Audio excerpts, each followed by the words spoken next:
বিসমিল্লাহির রহমানির রহিম। আসসালামু আলাইকুম। জনতার রান্নাঘর থেকে সবাইকে জানাচ্ছি শুভেচ্ছা। আশা করি সবাই ভালো আছেন।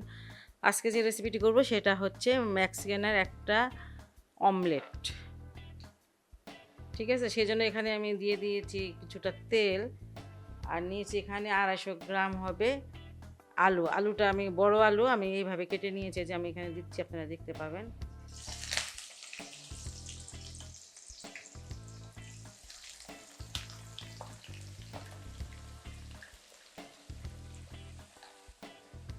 এইভাবে যে পাতলা পাতলা করে কেটে নিতে হবে। বড় ২ টা আলু ছিল সেটা অনেক বেশ ২৫০ গ্রাম তো হবে, ২৫০ গ্রামই হবে। যাই হোক এখানে আলুটা দিলাম। আলুটা আমি লাল, লাল করে ভাজবো না, কিন্তু সফট করে ফেলবো আরকি তেলের মধ্যে ভেজে। আর এখানে আমি দিয়ে দিচ্ছি ১০০ গ্রাম হবে পেঁয়াজ। পেঁয়াজটা এইভাবে কেটে নিয়েছি।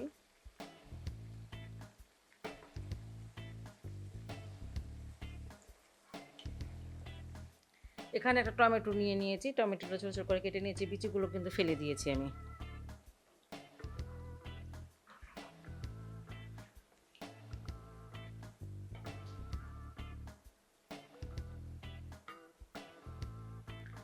এখানে ১/২ চামচ অরগ্যানো আছে।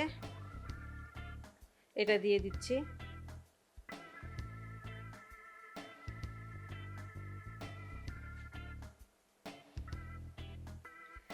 মেক্সিকান খাবারে ওনরা সবসময় প্রায় সময় দেখি কি মানে অর্গ্যানোটা দেয়।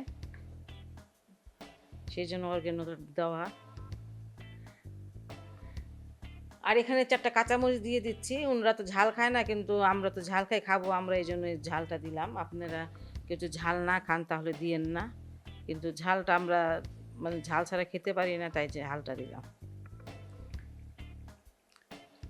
আলুটা আমি সফট করে ভেজে নিব, কিন্তু এটা মানে কালার করব না, ভাজা, ভাজা করব না। এটা আস্তে, আস্তে ভাজা হোক, একটু সময় নিয়ে ভাজতে হবে।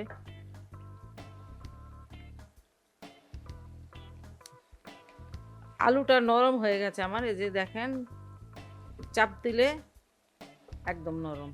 কিন্তু এটাকে মানে ভাজবেন না, তবে এই তেলের মধ্যে এটাকে মানে মানে সিদ্ধ করে নেবেন, নরম করে নেবেন, সিদ্ধ না, ঠিক সফট করে নিতে হবে।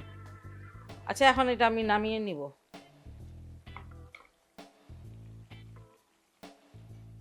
এটা এখন আমি তেলটা ছেঁকে নিব।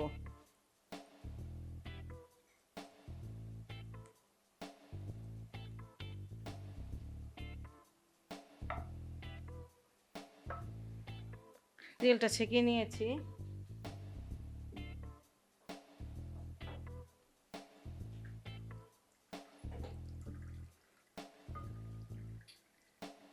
আর এই তেলটা অন্য কোনো কাজে লাগিয়ে ফেলা যাবে, কোনো কিছু রান্না করা বা ভাজি করা, কোনো কিছু ভাজি টাজি করতে পারবো।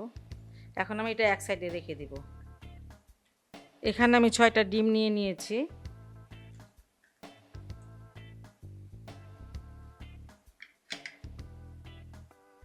এখানে আমি ১/২ চামচ ব্ল্যাক পেপার দিয়ে দিচ্ছি। আমি কিন্তু আলু ভাজার সময় লবণ দিই নাই, ওই সময় দিতে হয় না। যাই হোক এখন আমি লবণ দিয়ে দিব স্বাদ মতন। আলুতে আর ডিমে যতটুকু লবণ লাগে সেটা বুঝে দিবেন।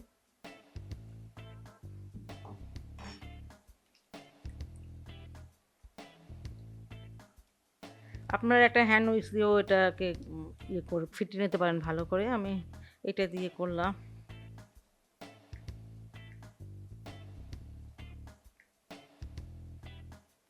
আর এবার আমি আলু, পেঁয়াজ আর মানে মরিচগুলো সব দিয়ে দিব আস্তে, আস্তে করে ওটার ভিতরে।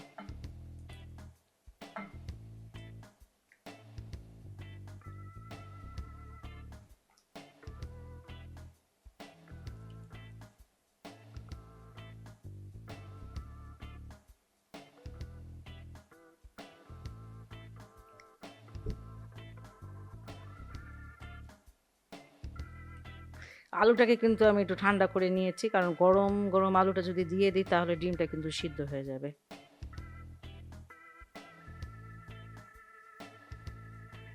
ব্যাস এটা আমার মাখানো হয়ে গেল। আমি অমলেটটা ভাজতে চলে আসলাম। একটা ফ্রাই প্যান চুলায় দিয়েছি।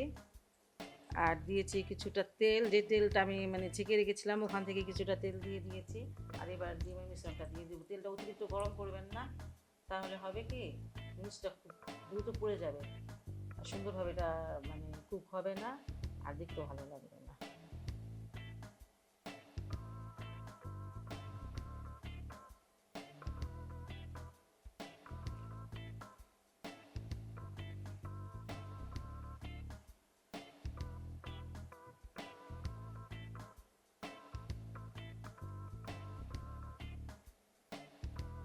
আঁচটা কিন্তু একদম লো রেখেছি আমি, হাই আঁচে এটা করা যাবে না, লো আঁচে করতে হবে। আমি খুব কম আঁচে এই সাইডটা ভেজে নিলাম প্রায় 8-10 মিনিট। আঁচটা কিন্তু খুব কম দিবেন, একটু এইভাবে একটু দেখে নেবেন মানে নিচটা হয়েছে কি না। এই যে এইভাবে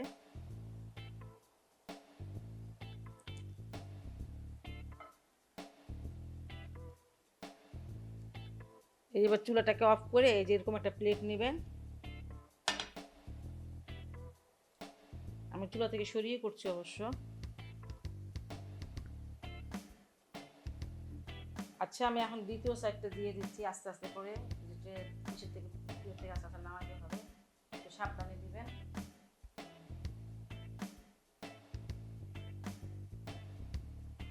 এবার আঁচটা কমিয়ে রাখবেন। আমার ডিমের অমলেটটা ভাজা হয়ে গেল। এটা একটু ধৈর্য সহকারে প্রায় 15-20 মিনিট একটু ভেজে নিতে হবে। যাই হোক, মানে একটা ভালো রেসিপি, আপনারা বাসায় অবশ্যই ট্রাই করবেন। আর যদি ভালো লাগে তাহলে অবশ্যই অবশ্যই আমার চ্যানেলকে লাইক কমেন্ট সাবস্ক্রাইব করবেন। সেই পর্যন্ত সবাই ভালো থাকুন, সুস্থ থাকুন, নিরাপদে থাকুন, এই দোয়া করি। আল্লাহ হাফেজ।